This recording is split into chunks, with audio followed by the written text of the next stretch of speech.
Good evening, everyone. I hope all of you can hear me clearly. I hope I am audible to all of you.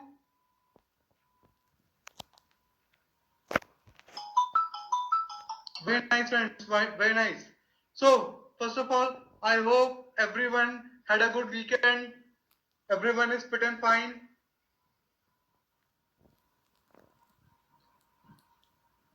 Right, friends? Very nice, very nice. So, how many of you went through the recordings during the weekend?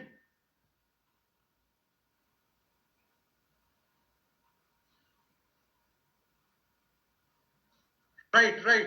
So, friends, very good, Pradeep ji.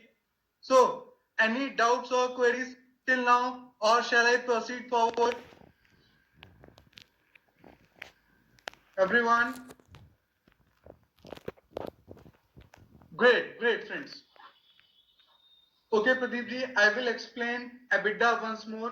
So, what I would do is, I would do a quick revision of income statement, and then I would carry on with today's session. Right? Everyone with me?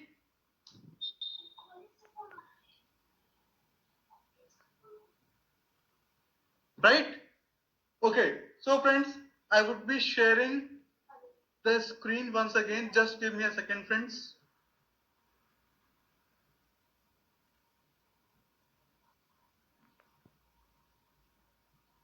Good evening, Krishna ji.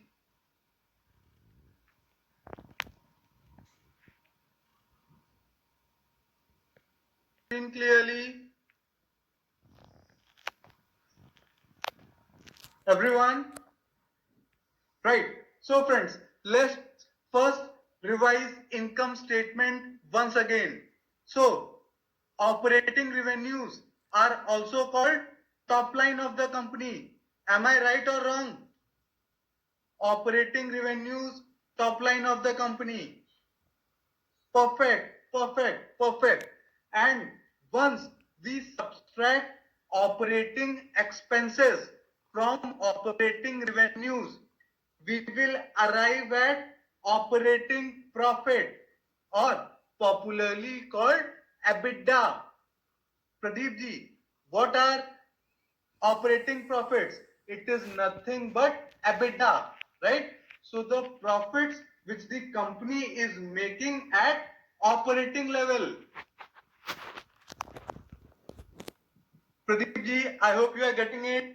So EBITDA is important or not?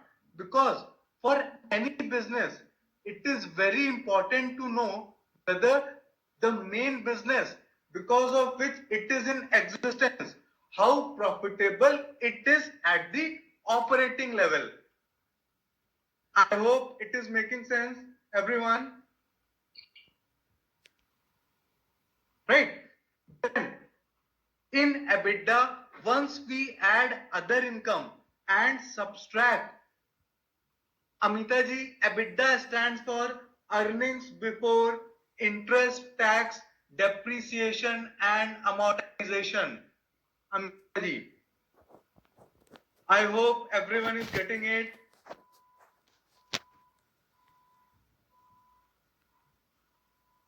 Amita ji, I hope it's clear. Earnings before interest, tax, depreciation, and amortization. Right? Once we add other income and subtract depreciation and amortization, we would arrive at EBIT. Then in EBIT, once interest part goes out, we arrive at earnings before taxes, and once the tax part goes out, we finally arrive at profit after tax, or net profit, which is also called bottom line of the company. Right. So the three most important things in income statement are top line or operating revenues, secondly operating profit or EBITDA, thirdly net profit or bottom line of the company. Right. Polaji, I am not adding it at operating level. Right. at the end of the day, it is income to the company. It is something by which company is benefiting, right? So it would be counted.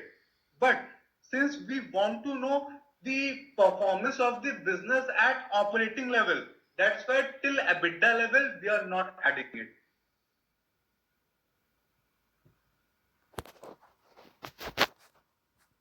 You can call it at times exceptional income, gains or losses are also clubbed together with other income. It takes place that way. Absolutely.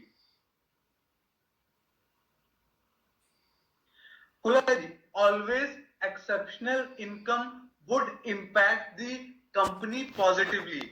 Why? Because at the end of the day, it is inflow, right? But whenever you are owning a business or you are looking to acquire that business, you are always interested in owning it if you are comfortable with the operating business. Kolaji, I hope you are getting it. Right? If you want to own a sweet shop, you want to be sure that their sweet business is doing well.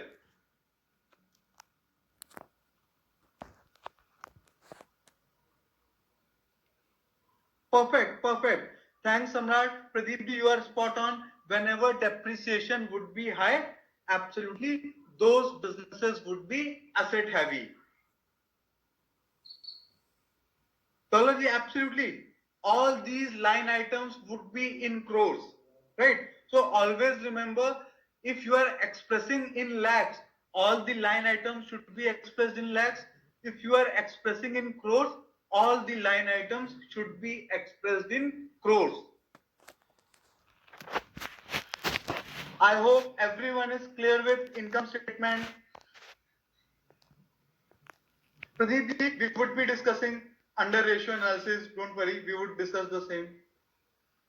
Shall I move forward to balance sheet? Everyone?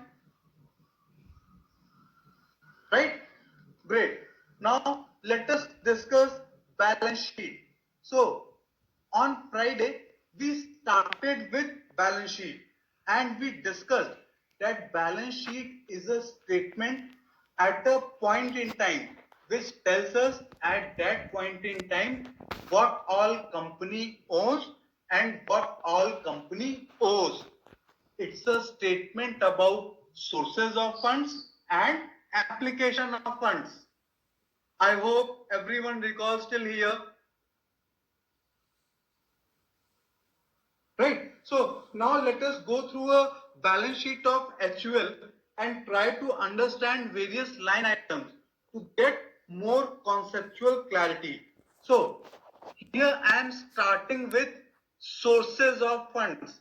Right. So in balance sheet of HUL, I am starting with sources of funds. Under sources of funds, first is equity component. Under equity component, first is share capital. So, what is share capital? Share capital is nothing but total number of shares multiplied by face value of the share. Everyone getting it? What is share capital? Total number of shares multiplied by face value. That would be share capital of the company, right? Then the second line item is reserves and surplus. Now friends, I want all of you to focus here. Reserves and surplus is very important. So first of all, let us understand what is surplus, right? So net profit which we arrive at in P&L statement, whatever company retains, that would go to surplus. I hope everyone is getting it. What is surplus? Retained earnings. Perfect, perfect. Right. Then in addition to that, there would be premium reserve. So can anyone tell me what is premium reserve? Anyone? Chandraji, I would repeat, what is surplus? Absolutely, Shriranji, spot on. So what is surplus? We arrive at certain amount of profits in P&L statement, right? So of that profit, some part is retained by the company. That goes to reserves and surplus. Chandraji, I hope it's clear. Then in addition to that comes premium reserve. So whenever we subscribe for IPO, the general face value is 2 rupees, 5 rupees, 10 rupees. Right or not? I hope everyone knows this. Whenever we subscribe to an IPO, general face value of the share is 2 rupees, 5 rupees, 10 rupees, something like that. But IPOs are subscribed at a certain price.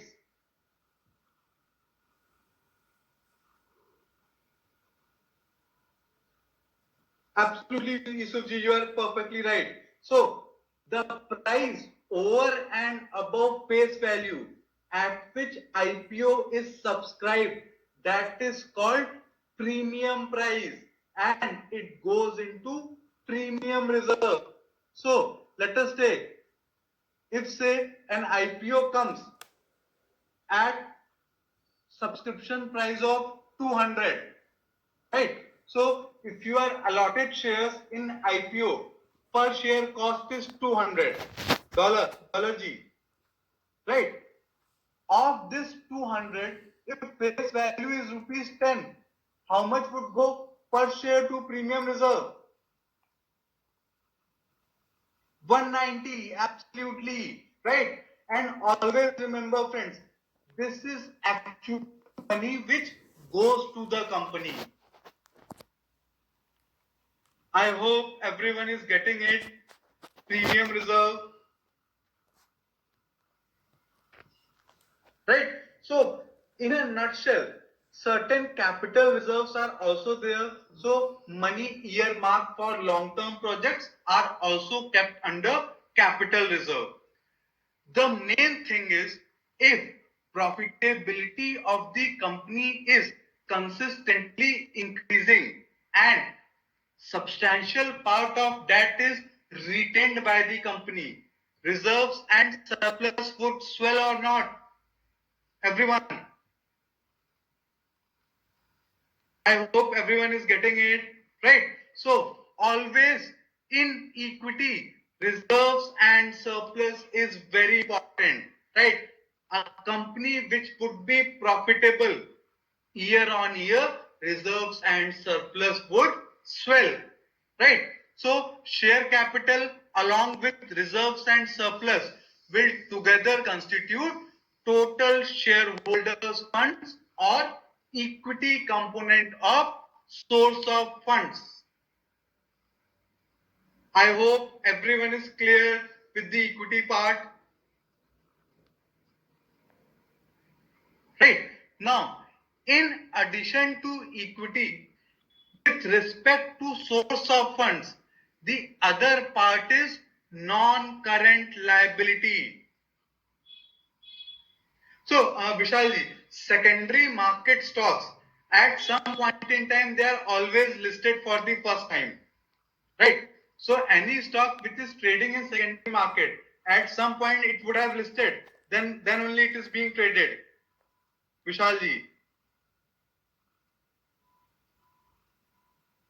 Right. So reserves and surplus will tell us if continuously it is swelling. It will tell us that first of all, company is making good amount of profits and part of it is retaining. And later on, once we complete the balance sheet, it will give us better insights, Pradeep ji. Right. So once we look at other parts of balance sheets, accumulated profits, right? Year on year, contain certain part of profit that also goes to reserves and surplus.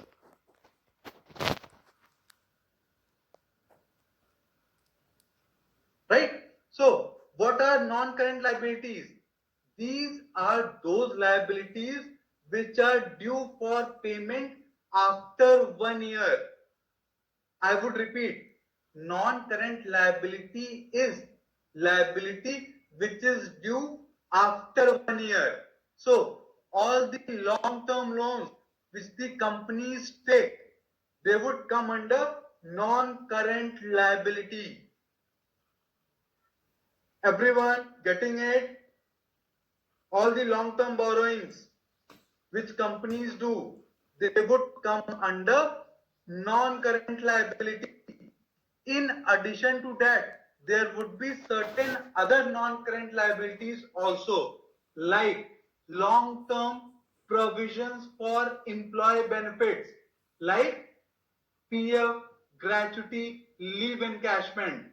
Then, at times, there would be deferred tax liabilities also, right? All those would constitute into other non-current liabilities, right? So at a conceptual level, what is non-current liability? These are those sources of funds which the company is liable to pay after 1 year. I hope everyone is clear. There are around 70 participants. I hope everyone is clear. Right. So once we add equity with non-current liability, we would arrive at capital employed or total liabilities. Manishi, I am just putting up the formula here. Absolutely, Vishalji. It is as on 31st March. So, what is total liabilities? It is equity plus non-current liability. It is also called capital employed. Right? So, with respect to sources of funds, there would be two components, equity and non-current liabilities.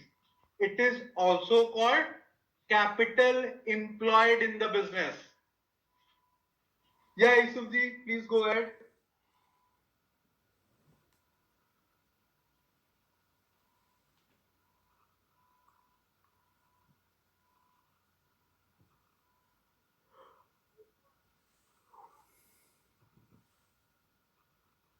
Absolutely, Yusufji. Please look at the formula. B8 plus B13 plus B15. Everything is added with respect to sources of funds or capital employed, right? That is employed into the business. Absolutely. Loan is the money which the company obtains from loan that is spent in the business. So it would be source of funds or not? I hope everyone is clear with respect to capital employed. It is nothing. Equity plus non-current liabilities. Absolutely the Sariti. They are the pledged ones. Right. Very good question. Very good. Very good. So who will tell me how come reserves and surplus also comes under total liability? Absolutely. That is also one way to look at, Rohanji. Absolutely. So, friends, here we are looking at balance sheet of the company. Right? Always remember that company is liable firstly to its debt holders and secondly to its equity shareholders. Venkatesh ji and Sriram ji. Right? Here we are looking from the point of company as an entity. Absolutely, Shukla ji. So, entity is liable firstly to the debt holders and secondly to the equity shareholders. It is responsibility of the company to work for the benefit of equity shareholders of the company. Venkatesh ji, Sriram ji, I hope it's clear. Absolutely, Arjun ji, spot on. Sriram ji, Absolutely, Kolaji. Perfect. Perfect. Perfect. Sorry, it does. It is done at times. Absolutely. Venkateshji, normally once dividends can be paid out of it, but normally once dividends are paid out, the whatever would remain as on that date. Venkateshji, always remember, this is a statement as on date, right? So as on date, whatever is there with respect to equity would come here as on 31st March, right? Company can pay dividends out of accumulated profits also.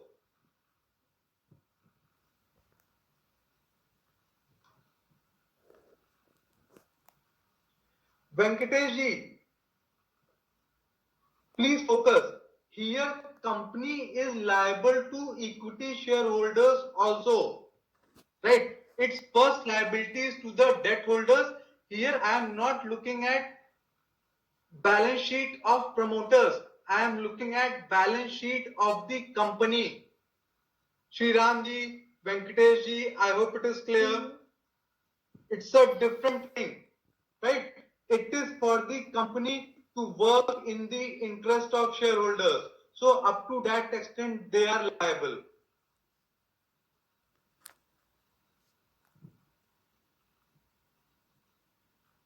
Always approach it from the point of company. Absolutely, as on that date. Perfect, Pradeep ji. Right. So now we are done with sources of funds or capital employed. Now let us go into application of funds. So under application of funds, the first item is non-current assets. So what are non-current assets? These are those assets which will provide economic benefit after a period of 1 year. I hope everyone is getting it. What are non-current assets? Which will provide economic benefit after 365 days also. Right? So, let's look at what are the constituents, Pradeep ji. First is gross block. So, gross block will include what all? Plant, machinery, vehicles. Right? And in fact, all the intangible assets also we can club here. So, those would provide benefits for a longer time or not, Pradeep ji? Right? So, what is gross block? All the fixed assets which the company owns, the price at which they are acquired, at that price, it would constitute gross block. I hope everyone is getting what is gross block, right? So land, building, machinery, vehicles at a certain price company would have purchased it, right? So at that cost price, once you add all the non-current fixed assets, they would constitute gross block. Everyone clear with gross block?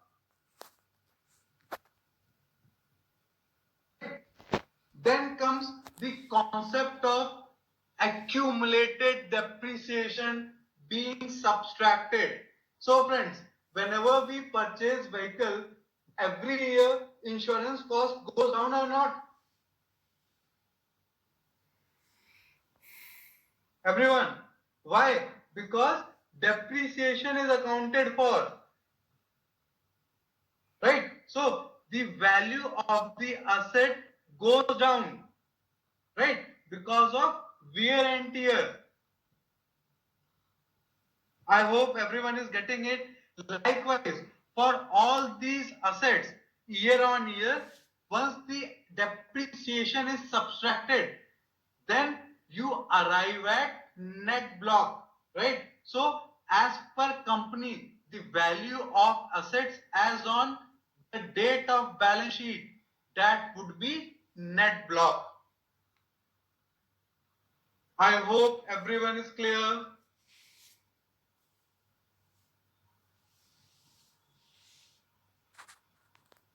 Absolutely, Pradeep. You are taking the cost, right? Then year on year you are depreciating it. Then you are arriving at current price, right? So let us say you have purchased the car. In gross block, you will reflect the purchase price, right? Since every year its value is going down. In net block, you will reflect net of depreciation. I hope everyone is clear. Then after net block comes capital work in progress. So in a company, there would be certain, absolutely Manishji.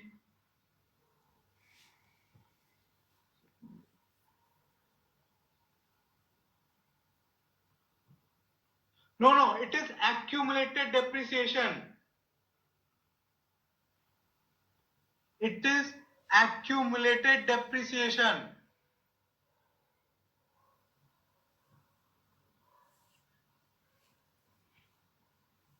Vishalji, it might happen that certain assets might be sold off, right? So those won't be part of gross block then.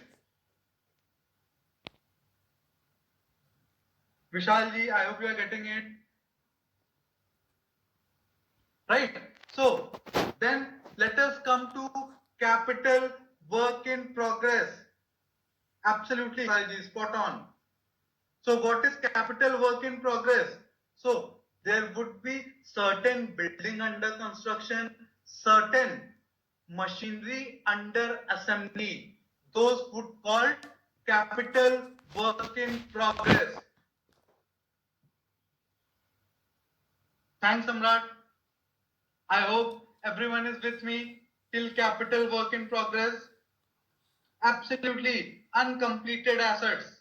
Spot on. Then comes long-term loans. So the company might have given certain long-term loans to suppliers or vendors, right? To promote them. Those would be accounted under long-term loans, right? All these put together would constitute non-current assets, net block, capital work in progress, and long-term loans.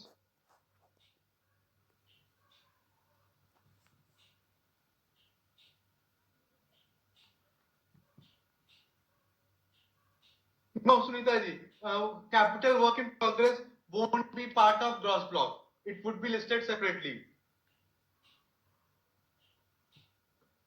Everyone clear with non-current assets? Shall I move forward?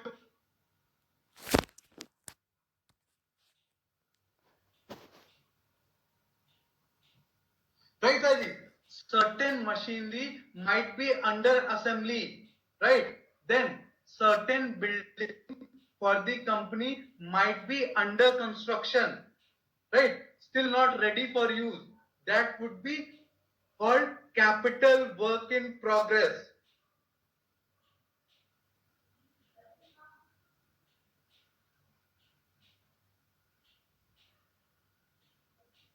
Perfect, Dasariji. Which are in use, that would be part of gross block. Perfect. So, the secured loans which we discussed under debt, Isufji, those were the loans which the company had taken, and these long-term loans are the loans which the company has given, right? So the loans which the company has given would be non-current assets.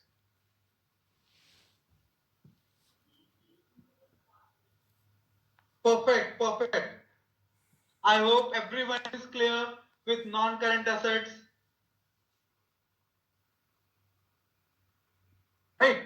Then comes after non-current assets. We would discuss in application of funds two concepts. One is non-current assets. Second is working capital. Now, how we arrive at working capital, let us see that. So, to understand working capital, firstly we would discuss current assets. So, what are current assets? Current assets are those assets which can be converted into cash within period of 1 year, or which would provide economic benefit to the company within 1 year. So, all the investments of short-term nature which the company has made, right? It can be in liquid funds, it can be in short-term funds. Then inventories, it can be of raw materials, work in progress. All those would come under current assets, right? Because company expects them to sell it and obtain cash within 1 year. Then sundry debtors, so small group of debtors which are liable to pay to the company within 1 year. Those would be sundry debtors, cash and cash equivalents, and all other current assets, inclusive of loans and advances. So at times company does gives short-term loans and advances to their suppliers and vendors. All these put together will constitute current assets. Everyone clear with current assets?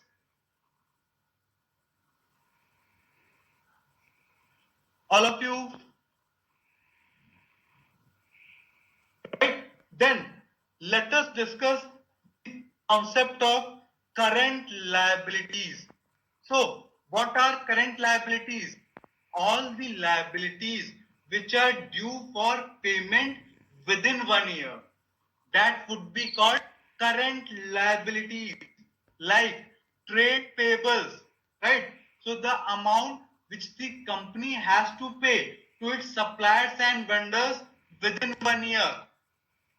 And there can be other current liabilities also, like short-term borrowings which the company has made with respect to working capital loans. Then short-term employee benefit provisions, again with respect to gratuity, with respect to PF, with respect to leave encashment. All these put together would constitute current liabilities. Right? What are current liabilities? All no, Vishalji, current liability is not an asset. Here I am discussing two concepts, which are current assets and current liabilities. Absolutely, Venkateshji. Payable within 1 year. Spot on. So now let us discuss the concept of working capital or net current assets. It is what? Nothing but current assets minus current liabilities. So Sunita ji, at times companies take short-term loans, right, for working, which is popularly called working capital loans, which are due for payment within 1 year, right? So those would be current liabilities. Then from its suppliers or vendors, company might be receiving certain credit line, right? So they would have obtained material, but they would have to make payments for that within 1 year. So all those would come under current liabilities. So say for example HUL, right? So say for example if HUL produces certain biscuits or something like that to the floor owners, it might be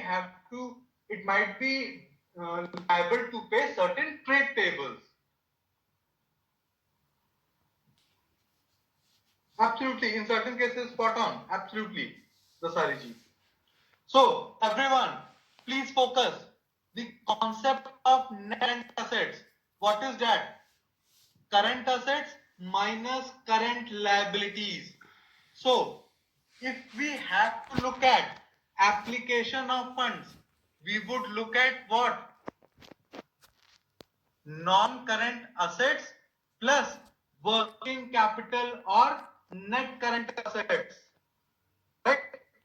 So where the money is applied for building non-current assets and it is used as working capital.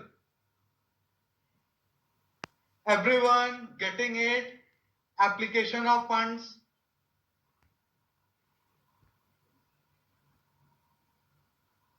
Right? I would repeat, application of funds is also called capital deployed in non-current assets plus working capital. What is working capital or net current assets? Nothing but current assets minus current liability. So total assets or application of funds or capital deployed is nothing but what? Just hold on.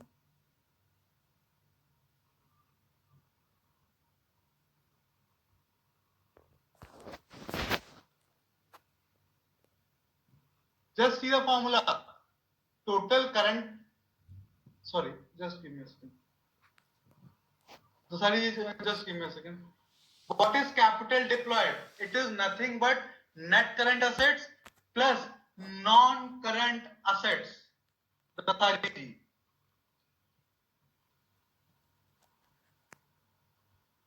Dasari, I hope you are clear.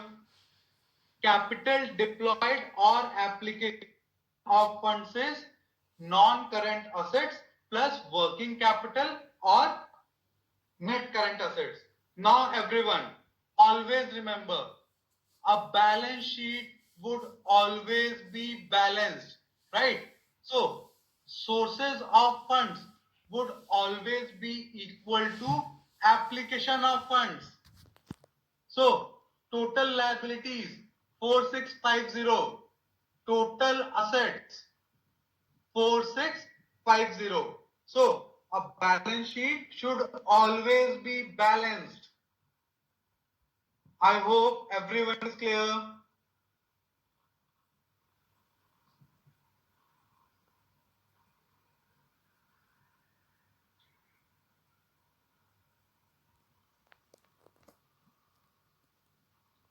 Now,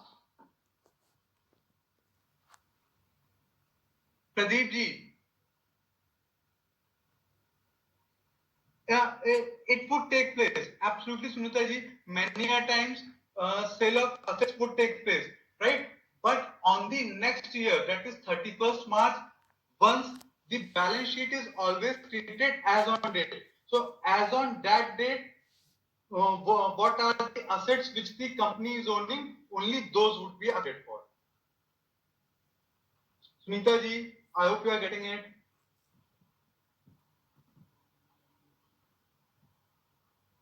Absolutely, Sahil. We should always refer to audited balance sheets. Absolutely.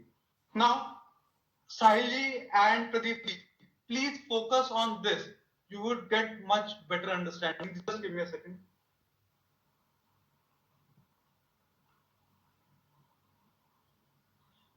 Now, Pradeep, a balance sheet would always be balanced. Otherwise, it's wrong. Right? A balance sheet should always be balanced. I would show you how. Total assets. So dollar G, total assets is net current assets plus non-current assets, which is net block, capital work in progress, and long-term loans.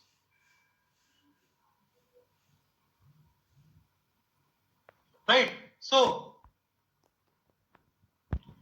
if say a company has sold certain assets and with that money it has paid its debt. So, if the company has sold its assets, gross block would go down or not? Right? Then, in the same proportion, debt in sources of funds would go down or not?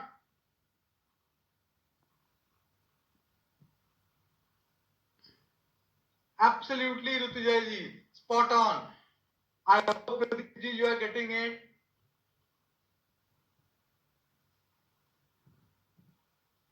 Absolutely, always, always. Perfect, Shukla ji. So, if in a business debt is higher and it is increasing, and reserves and surplus are mostly static, is that situation better, or where debt is marginal and reserves and surplus is swelling, which is better? Second one, perfect. Pradeep ji, I hope you are getting it. Why reserves and surplus is important and its growth. Right. Now, let us see how these things are linked. Just give me a second.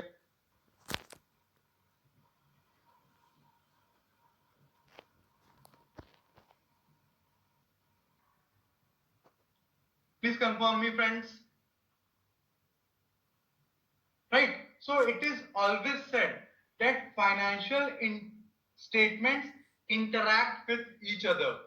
Right. So sales and revenue we will find under P&L or not? Right. It would always be linked to receivables and cash balances. Receivables would be under current assets. I hope all of you recall that. And cash balance also under current assets. Then operating expenses, please recall, they would be linked to inventory and trade payables or not? Inventory, current asset. Trade payables, again, current assets. Sorry, trade payables would be current liability. Sorry, my mistake. Absolutely. Right? Depreciation and amortization on income statement would be linked to accumulated depreciation on asset side. Right? Then other income would be linked to investments. Interest cost would be linked to debt, and PAT in income statement would be linked to shareholders' equity in the balance sheet. So I hope everyone is getting it how various items of P&L at certain level interact with balance sheet. Right? So always balance sheet is very important. So profit after tax we will find in income statement or not? And if company is retaining part of it, mostly it would go to reserves and surplus or not, Venkatesh ji, which will have an impact on shareholders equity or not? I hope everyone is getting it. All of you.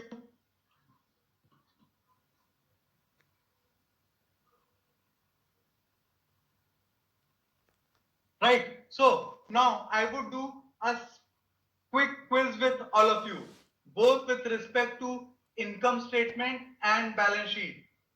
So a business which is asset heavy and debt laden. So there, if EBITDA profits are good, will that translate into net profit? Very nice, very nice, very nice. Then in balance sheet, in the same example, will the debt component play a major role as source of fund or equity component? Debt, perfect, perfect. Very nice, very nice. Then going towards the other end of the spectrum, businesses which are asset light and debt free or marginal level of debt. There, if company is very good or profitable at operating level, will that translate to bottom line? Right? Businesses like FMCG, IT. Venkatesh, they would, please recall. Pradeep ji, my question is, I would recall, If a business is highly profitable at operating level or EBITDA level in income statement, right? Will that will performance translate to bottom line? If the business is asset light and it is relatively debt free. Perfect, Vivek ji. Venkatesh ji, I hope you are getting it. Right. Then in that company's balance sheet, will reserves and surplus swell or not? Or debt would swell?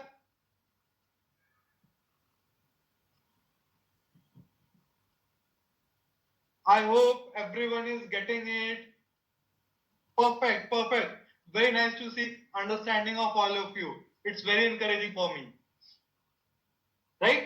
I hope everyone is getting it, which are the critical components and how they are interacting. Now, if trade receivables are very high for a business, is it good or bad?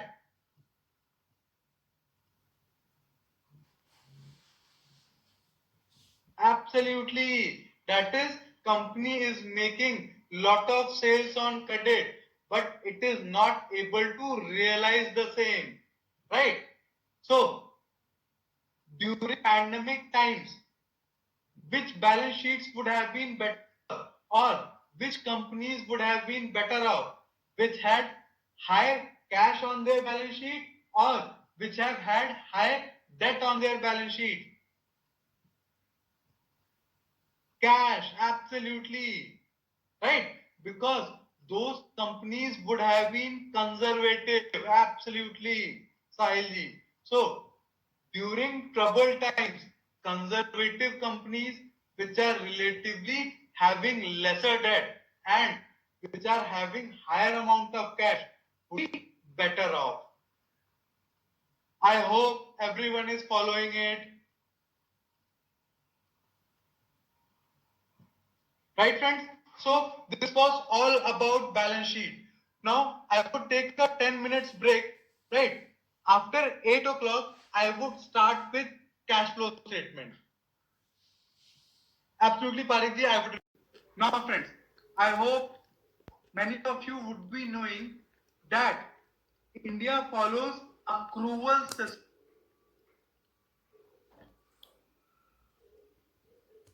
of accounting, right?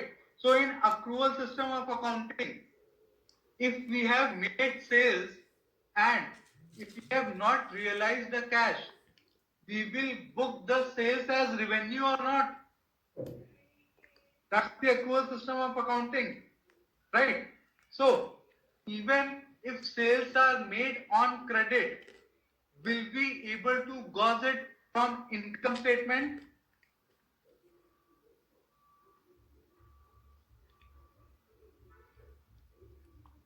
Everyone, I will repeat.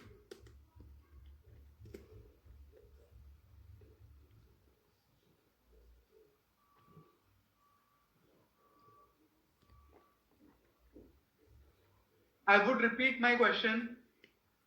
Uh, in accrual system of accounting, even if sales are done on credit, they would be booked as revenues. Dasari ji, Pradeep ji, and others. Right? So, if higher sales are done on credit, can we find it in income statement? Absolutely not. So, companies at times can window dress the income statement or not.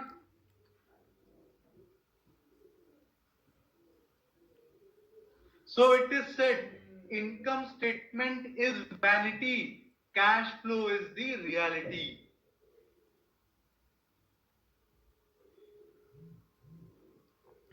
I hope everyone is getting it right, because cash flow statement will tell what actual cash is coming into the company and going out of the company in various set of activities.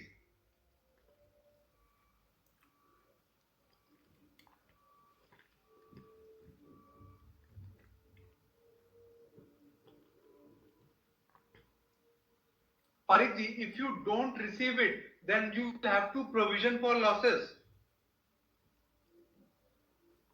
No, Yusufji, always credit sales would also be booked as revenues. So top line will reflect all sales, whether made on cash or on credit.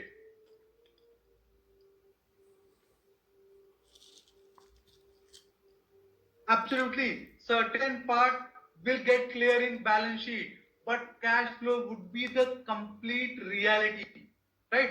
Always remember, balance sheet is always as on date. P&L is for a period of time. Similarly, cash flow statement is for a period of time.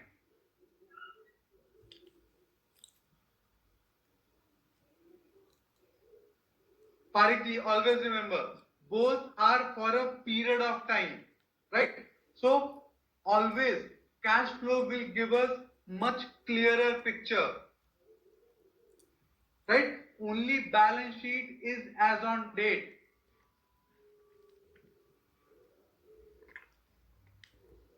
I hope everyone is getting it. All of you.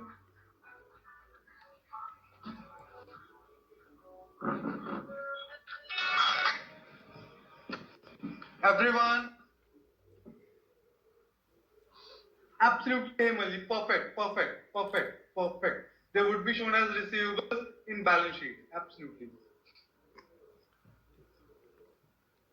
Both would be part of revenue. Absolutely. Highly. So, to address that problem, we need to look at cash flow statement. Where, what all help we would get? First of all, the fallacy or the problem which income statement provides us, that would be addressed under cash flow statement, and we would get a much clearer understanding of the business, that whether company is only booking sales as revenue or it is able to collect the money also, right friends? So those of you who are in business, they would know, is doing sales difficult on credit? Right. So it is easy, right? So there would be many people who are ready to buy on credit, but the difficult part is collecting money. I would address it. I would address creative accounting.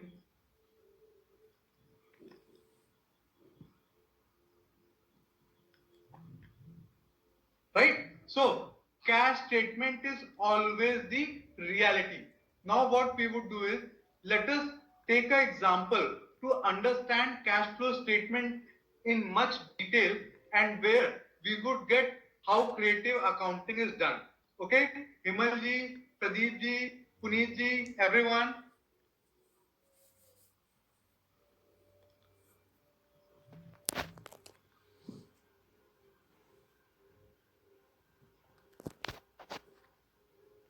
Right? Everyone. Now let us take a simple example and try to understand cash flow statement. Now, everyone, let us assume there is a company which has made profit after tax for 1 year of 500 crores. Right? That's the starting point where we would get PAT.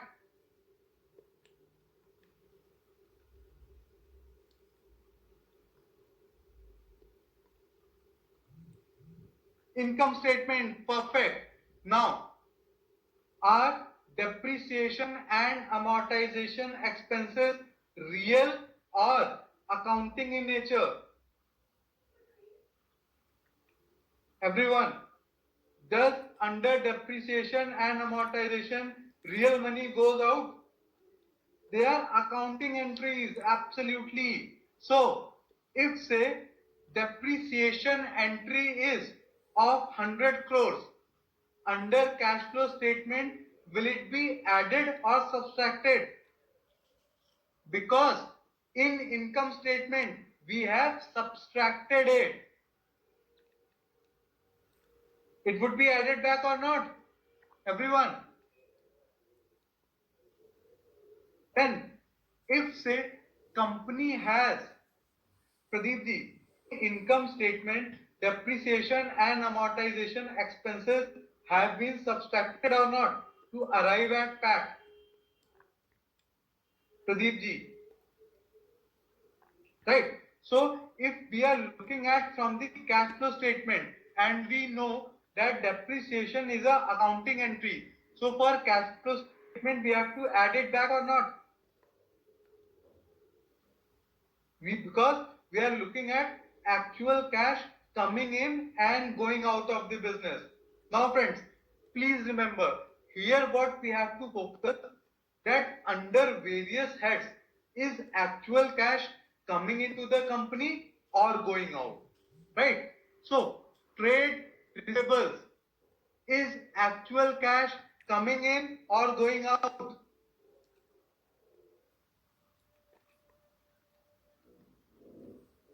Friends, please focus. Trade receivables, we have already booked as revenue, right? But have we received the money? No. So under cash flow, it would be subtracted or not? Let's say of 200 crores. Everyone getting it? Please try to understand in sync with income statement. Now, current liabilities, right? So we have already subtracted it under operating expenses or not, right? But we have still not paid it, so it has to be added back. I hope everyone is getting it. Now, taxes are actual outflows or not, so it would be subtracted or added. Subtracted, absolutely. Let's say of 100 crores. So what is the cash flow from operating activities?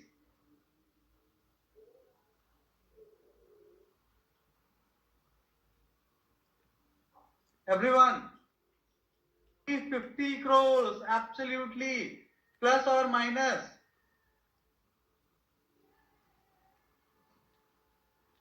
Always remember. So 350 crores of cash has come into the company under operating activities. Pradeep ji, please understand, under these heads, if actual cash is coming into the company or going out of the company, that has to be accounted for. You are getting it, Pradeep ji, right?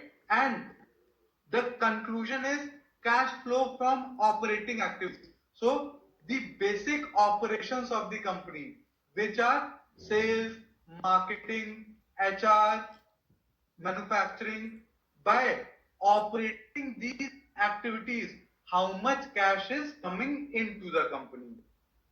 Profit after tax is the starting figure, right? And we have adjusted these entries. Isufji, if we are looking at profitability, right, net cash flow, why trade receivables is added? So Pradeep ji, in income statement under revenues, we have already accounted for trade receivables or not? Right? But have we received that money?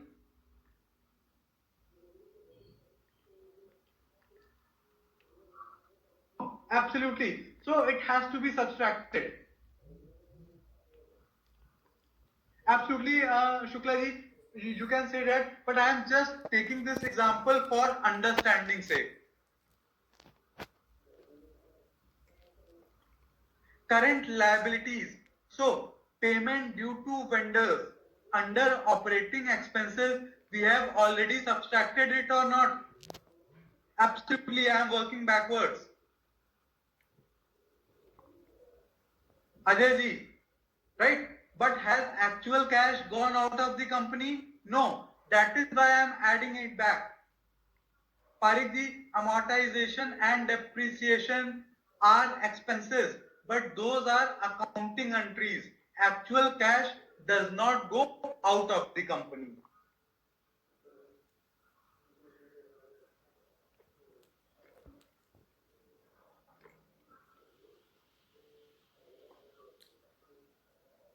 Hemalji, here we are adjusting certain entries only, right?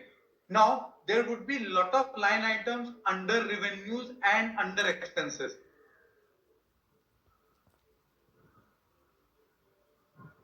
right? Which have already been accounted for. Absolutely. And friends, this I am doing it for understanding sake. In reports, you would always get it calculated. What is the cash flow from operating activities?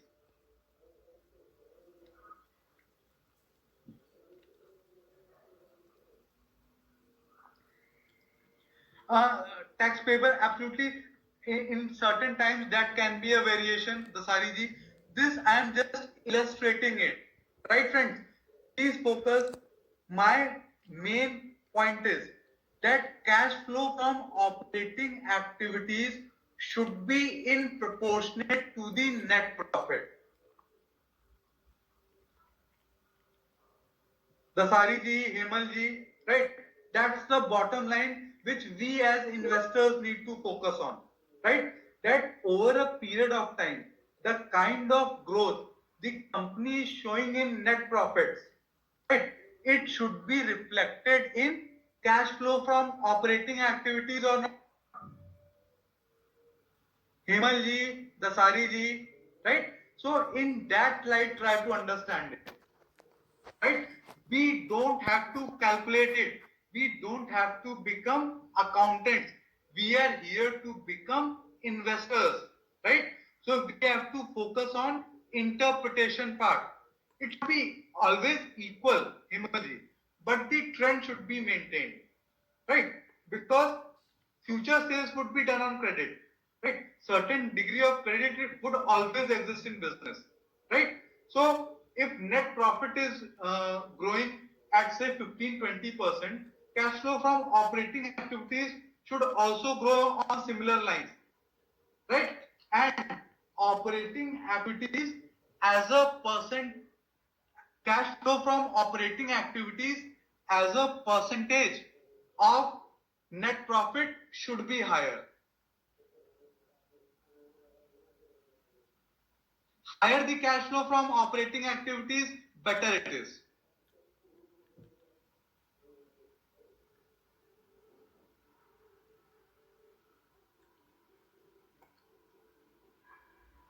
Everyone, Himalji, I would repeat, you see, net profit year on year would grow at certain rate and at certain cumulative levels. Cash flow from operating activities should follow similar trajectory, right? There should not be huge deviations between the two because that would be a red flag. Hemalji, I hope you are getting it. And the closer it is with net profit, cash flow from operating activities, the better it is. Right? Lesser the gap between the two, the better it is.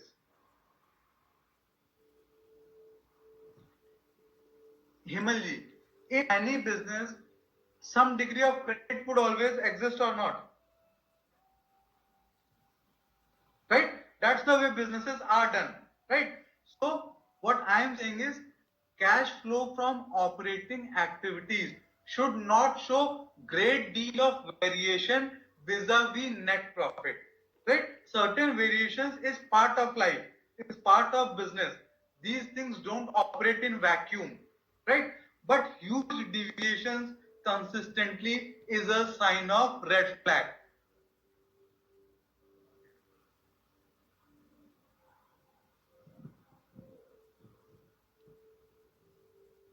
Sahili, cash flow from operating activities I am starting with by adjusting certain entries in PAT. Dasari ji, everyone, I hope everyone is clear.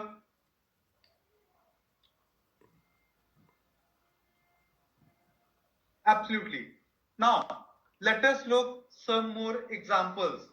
Now, cash flow from investing activities. Now, if company has bought certain property, plant, equipment, has cash come into the company or gone out?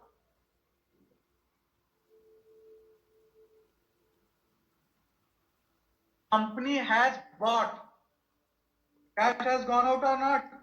Let us say worth 50 crore, these purchases have been made. So cash has actually gone out. Absolutely. Now, if say certain property, plant and equipment have been sold off, let us say worth 20 crores, this should be minus. So cash has come in, absolutely. Now, if company has purchased certain financial investments, cash come in or gone out? Gone out, absolutely.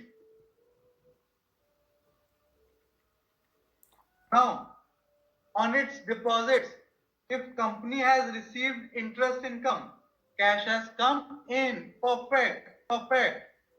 So, what's the cash flow from investing activities?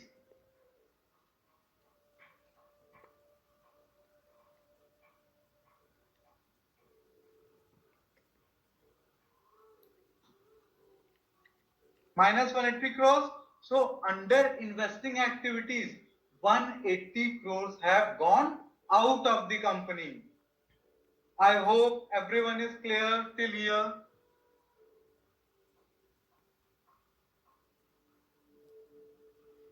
Vimal ji, Dasari ji. Right. Now, let us take few examples from financing activities. Now, if company is paying dividends, let us say worth 150 crores. Now, has cash gone out or come in? Gone out, absolutely.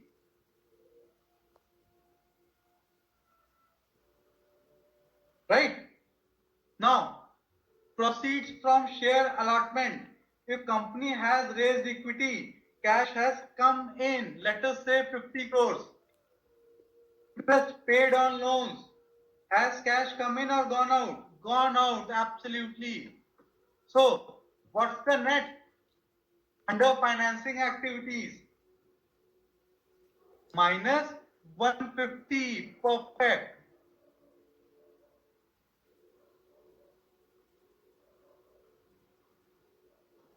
I hope everyone has cleared till financing activity cash flow. So what are financing activities? Via which company either raises funds or gives funds back to the shareholders via dividends or via buybacks. Now, what's the net cash flow? Everyone, if we add cash flow from all these three activities, operating activities plus investing activities plus financing activities, total cash flow on a net basis for this time period is 20 crores or not? Everyone getting it? What's the net cash flow? Right. Now, let us say at the beginning of the year, cash was 30 crores. After the end of the year, what would be the cash? If 20 crores inflow has taken, 50 crores. Right. So friends, this was illustration. Now, let us go to the understanding part, which is critical, right? Absolutely, Hemalji. Whenever you would look at various brokerage house reports, these three line items would be listed separately. We don't have to calculate it. Even in annual reports, it would be listed, right?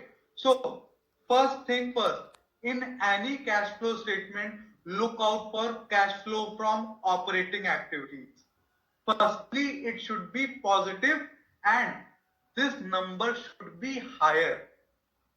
Then operating activity cash flow should be sufficient to take care of both investing requirements and financing requirements, right? The lesser the company requires equity or debt to be raised, the better it is or not. Hemal ji, Dasari ji,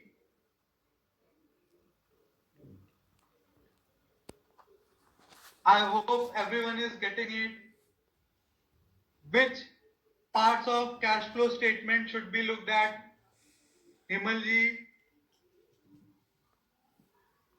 right? About creative accounting.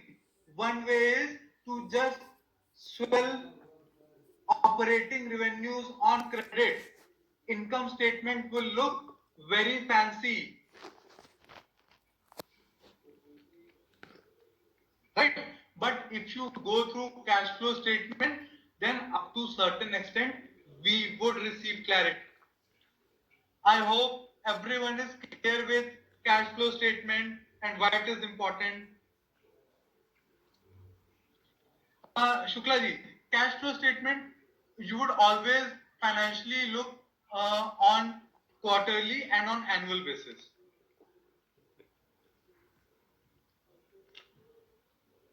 Right? The right timeline is annually as investors. I hope everyone is clear with all the three financial statements, income statement, cash flow statement, and balance sheet. Now friends, I would request one thing to all of you.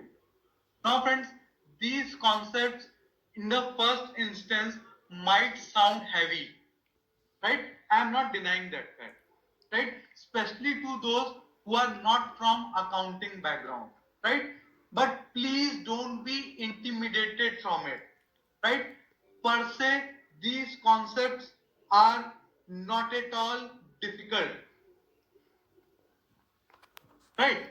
But if you give it time, believe me, the kind of insights which we can gather would be extremely beneficial.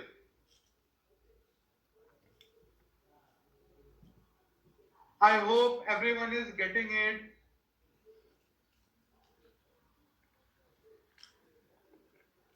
Right? So, per se, they are not at all difficult concept, right? But if you are a newcomer, at times it might sound a bit heavy, but give it time, believe me, you all will get it. Right? And if there are any doubts, please feel free to contact me. I hope everyone is clear with this. Absolutely, Dasari ji, you have got great insights. I have Vikas ji, no issues. Please start with recordings, and if there are any doubts, please keep me posted. Right? Right. Perfect.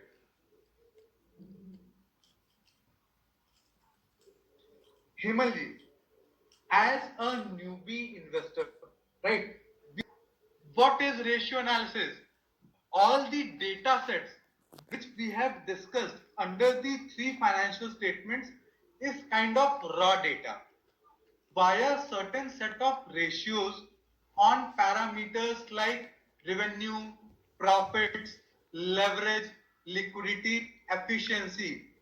We would try to derive a lot more meaningful information which can have lot more inference value. I hope everyone is getting it.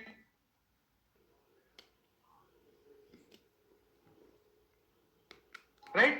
It is about a process so that the raw data which we have studied under the three financial statements, we can make meaningful inferences from the same.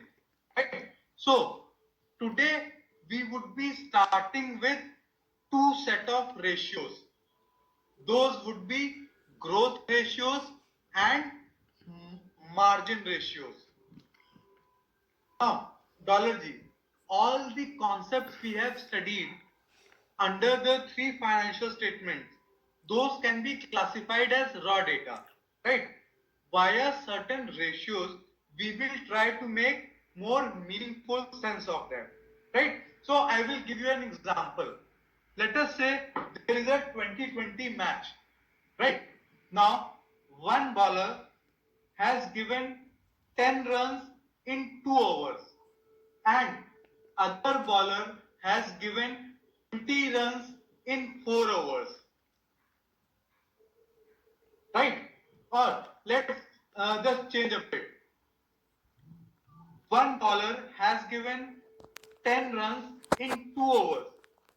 Other bowler has given 12 runs in 3 overs. We can find out which one is more economical via ratios or not. Second one, right? That's the same way via ratios we can compare things even which are different at cumulative level, right? Comparison via ratios in percentage terms, averages, absolutely. Dollar G, I hope you are getting it, right? So let's understand certain ratios which will provide us more clarity. The first set of ratios are growth ratios.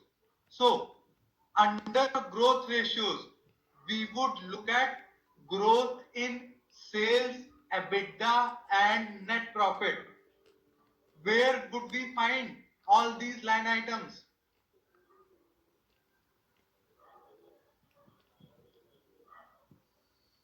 In income statement, absolutely. Right? Everyone getting it? Now, all these parameters can be looked at via simple growth rate and via CAGR. Right? Simple growth rate would always be year on year and CAGR growth rate would be for a period of time. I hope everyone is getting it. Let me show you in Excel, which will provide a few lot more clarity. I would show you. Absolutely, the sorry. Yusufji, just give me a second. You will get it.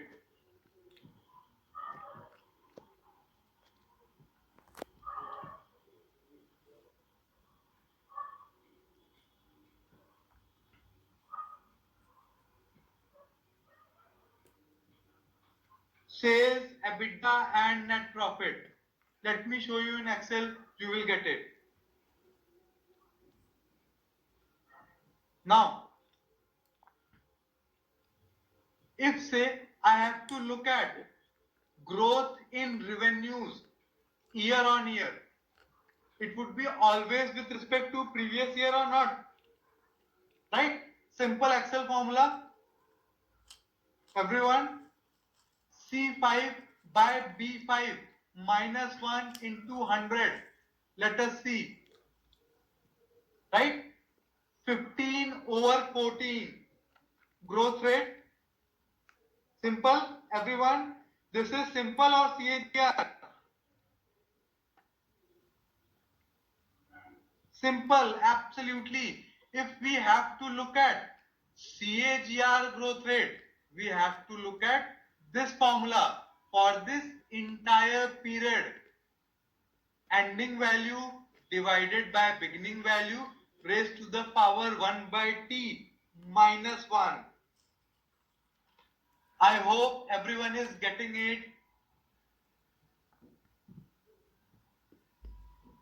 Right? So we would look at growth rate in revenues, EBITDA and net profit on similar lines year on year and over longer periods in CAGR terms. I hope everyone is getting it.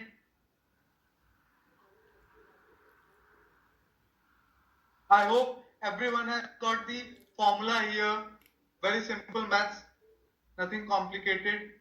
CAGR calculation, Parik ji, in the first session I have told, right?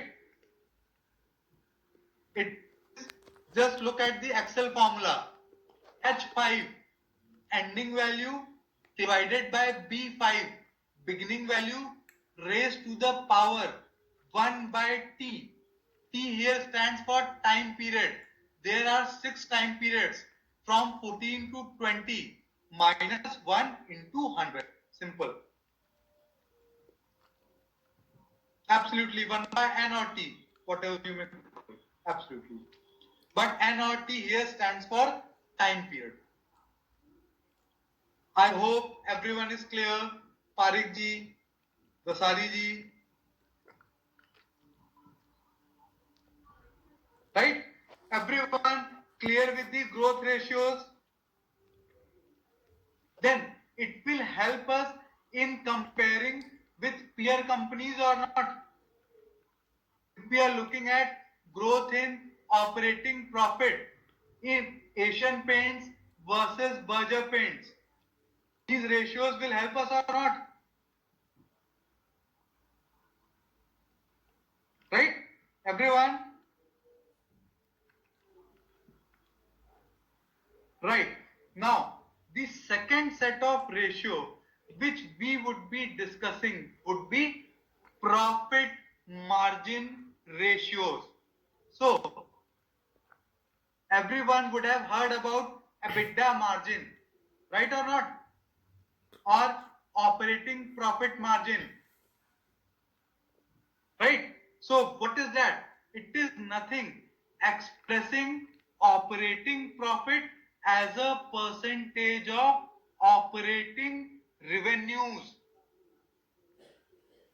EBITDA margin, simple, operating profit expressed as a percentage of operating revenue.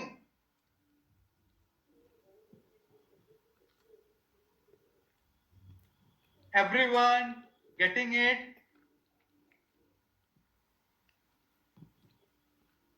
It is very important concept. Operating profit margin or EBITDA margin, right? It expresses operating profit as a percentage. Raw material cost is going up. Will EBITDA margins go up or down?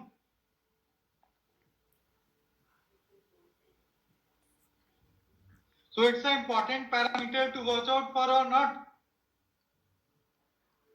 Operating profit margin, right? And the second profit margin ratio is net profit margin. Simple. Net profit expressed as a percentage of sales. So the amount of sales which the company has made, on that, what is the final profitability that we calculate in percentage terms? Net profit expressed as a percentage of sales. Everyone getting it?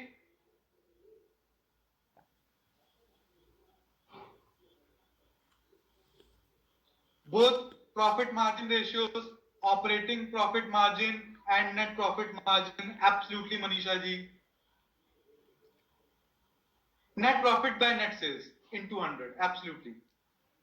Naidu ji. Right? Just think as a business owner, you all will get the importance of this. Right? You need to know firstly at operating level how profitable your business is. Secondly, finally, at whatever is accruing to the company, that profitability is how much? Net of depreciation, net of taxes, everything. I hope everyone is getting it.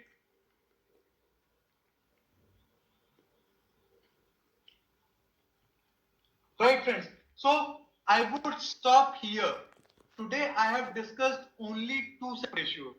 First was growth ratios, where I discussed growth in sales, EBITDA, and net profit. And secondly, I discussed profit margin ratios, where I discussed operating profit margin or EBITDA margin and net profit margin.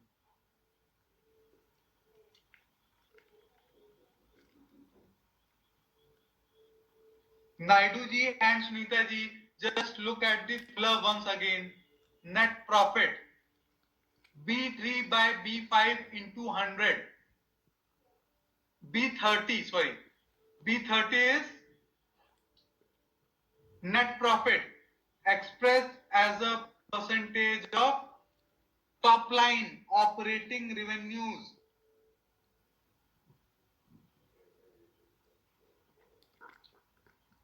Absolutely, Sudesh ji. It has been shared. I would request Ankita to share it again.